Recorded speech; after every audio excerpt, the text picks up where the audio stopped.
Feist is a 2D platformer developed by Swiss studio Bits and Beast and was published by Finji.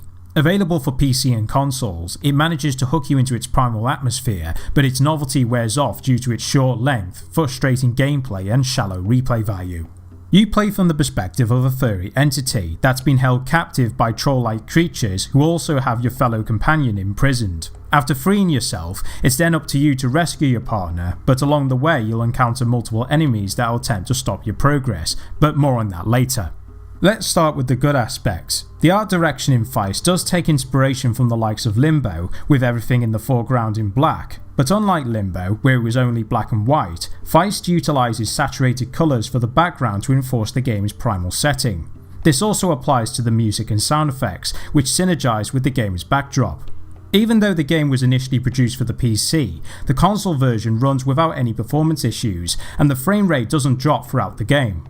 The controls are straightforward, as you use the left analog stick to move, the square button to pick things up, and the triangle button to push objects. You'll start the game with no weapons, but eventually you can use pine cones, sticks and rocks against the opposition. Enemies can also meet their demise by luring them into traps.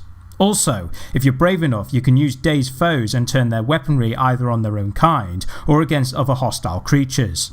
Unfortunately, the experience quickly becomes underwhelming due to its multiple shortcomings.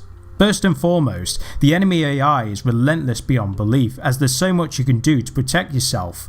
Fending off one foe is simple enough, but when facing multiple creatures, it's a test on how much you can take before losing your sanity, and it doesn't help that some moments can lead to many cheap deaths. There are spider-like creatures that are difficult to anticipate and infinitely respawn, there's a boss that teleports too frequently as you attempt to attack him, and you have these annoying fireballs that need to be avoided.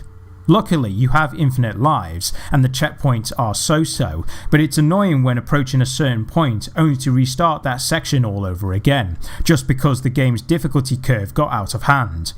The platforming isn't well thought out, because the movement feels too floaty and sluggish, which is ironic considering you're playing as a fragile character.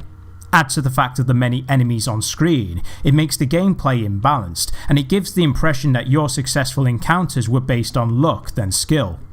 Finally, Feist can be completed within 3 hours depending on your skill and how lucky you are.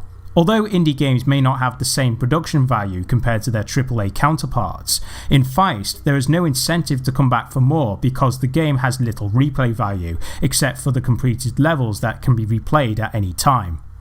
In conclusion, Feist is a game that goes for style over substance. It starts innocent enough with its vibrant colours and audio to enforce the game's primal setting, but its appeal recedes too quickly due to its unbalanced combat, awkward platforming, short length and little replay value.